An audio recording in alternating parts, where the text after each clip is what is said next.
राधे राधे दोस्तों, जय श्री कृष्णा। आज हम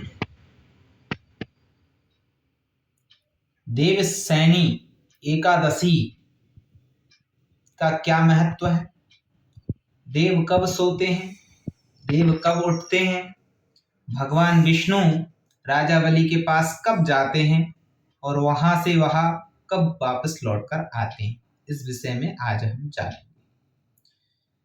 अगर आपने अभी तक हमारा चैनल सब्सक्राइब नहीं किया हो तो कृपया हमारे चैनल को सब्सक्राइब कर लें। देखिए, जब सूर्य कर्क राशि में प्रवेश करते हैं, ऐसा समझना चाहिए हमें कि आषाढ़ मास की शुक्ल पक्ष की एकादशी के लगभग यह समय आता है। वह समय एक तरह से चातुर्मास भी कहलाता है। उस समय से चातुर्मास भी प्रारंभ हो जाता है। साधु संत एक स्थान पर रुक जाते हैं, ठहर जाते हैं और 4 मास तक एक ही स्थान पर रहकर तपस्या करते हैं, क्योंकि उस समय से लेकर 4 मास तक जीव जंतु पृथ्वी पर अनेक प्रकार के भ्रमण करते हैं। सांप, बिच्छू, ये विषैले जीव जंतु धरती से उभरते हैं। पानी गिरता है तो वह धरती से निकलते हैं। तो कहीं जीव जंतु साधु संतों के पैरों में आकर न मर जाएं, इसलिए वह एक ही स्थान पर रहते हैं और अपना व्रत पारायण करते हैं 4 मास तक, जिसको बोलते हैं चातुर्मास्य। जैसे आपने सुना होगा जैनों को, जैन धर्म वाले एक स्थान पर रहकर, एक मंदिर में रहकर वह अपना चातुर्मास्य पूर्ण करते हैं। तो ये चातुर्मास्य आषाढ़ मास की शुक्ल पक्ष की एकादशी से प्रारंभ होता है। उसी समय के लगभग 15, 16, 17 तारीख में सूर्य दक्षिणायन होते हैं और सूर्य दक्षिणायन होने पर देवशयनी एकादशी जिसको कहते हैं, देवशयनी एकादशी पर देवता सो जाते हैं। आषाढ़ मास की शुक्ल पक्ष की एकादशी को देवशयनी एकादशी कहते हैं। उस दिन देवता सो जाते हैं और वह कब उठते हैं? वह देव उठनी एकादशी को, कार्तिक मास की शुक्ल पक्ष की एकादशी को उठते हैं, जिसको बोलते हैं देवशयनी एकादशी।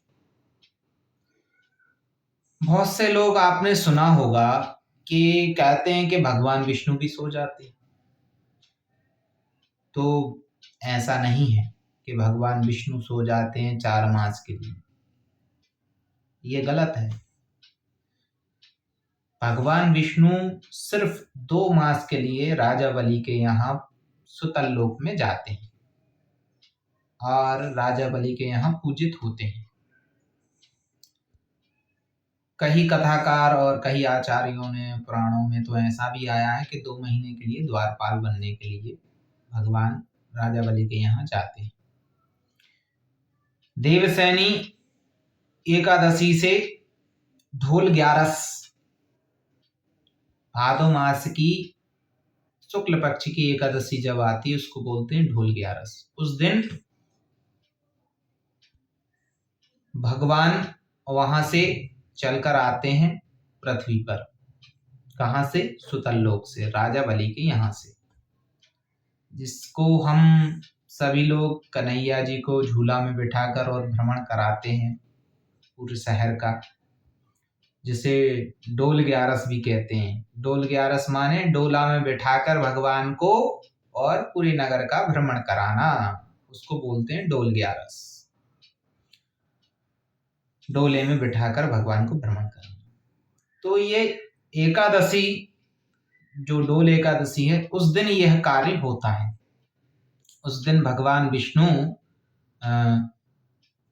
अपने भक्त बलि के यहाँ से, सुतल लोक से पृथ्वी पर आते हैं, सभी भक्तों के बीच में, पृथ्वी के सभी भक्तों के बीच में। अब यहाँ पर एक बात और समझने की है। यह तो हो गई भगवान की बात। भगवान तो डोल 11 तक ही सुतल लोक में रहते हैं, उसके बाद पृथ्वी पर आ जाते हैं। और देवता कब तक सोते हैं? देव उठनी एकादशी तक। देव उठनी एकादशी पर देवता उठ जाते हैं। जैसे हमारा ब्राह्म मुहूर्त होता है वैसे ही देवताओं का ब्राह्म मुहूर्त होता है। देखिए हमारा ब्राह्म मुहूर्त कब कहलाता है? कुछ ऋषियों ने ऐसा बताया है कि 4 बजे, कुछ ऋषि कहते हैं कि जो योगी पुरुष होते हैं वह 3 बजे का ही कहते हैं।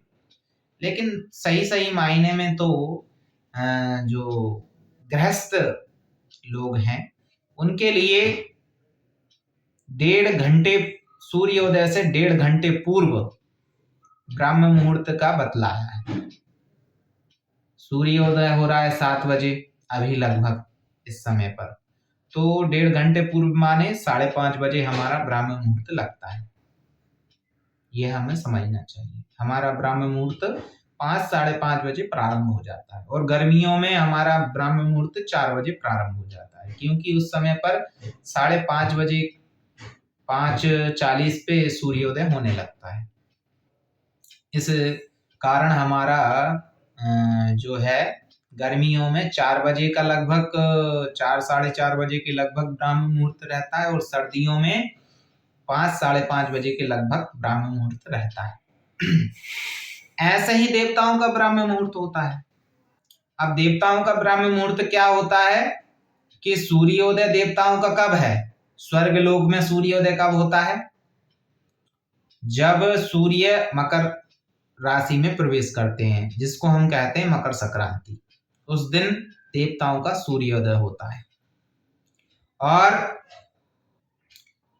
सूर्योदय से पूर्व 1.5 घंटे पूर्व माने 1.5 घंटे पूर्व माने 2 महीने पहले, लगभग 2 महीने पहले देवउठनी एकादशी को देवता उठ जाते हैं, क्योंकि देवता हैं भाई, ब्राह्म मुहूर्त में ही उठना ही है और उठेंगे ही। ब्राह्म मुहूर्त में उठना ही चाहिए, जिससे प्रज्ञा शक्ति ज्यादा बढ़ती है। तो देवता देवउठनी एकादशी को उठ जाते हैं, जिसको हम कहते हैं देवउठनी एकादशी। यह देवउठनी एकादशी कार्तिक मास की शुक्ल पक्ष की एकादशी को कहते हैं और देवताओं का जो दिन प्रारंभ होता है वह मकर संक्रांति से होता है। देवताओं के स्वर्ग लोक में जब सूर्योदय कहलाता है तो सूर्योदय कब होता है? जब मकर संक्रांति में सूर्य प्रवेश करते हैं। उस दिन स्वर्ग में सूर्योदय होता है और वह 6 महीने तक सूर्योदय बना रहता है। यह आपने सूर्योदय देवताओं का कब होता है, देव कब सोते हैं, कब उठते हैं, इस विषय में आज आपने जाना। जय श्री राधे, जय श्री कृष्ण।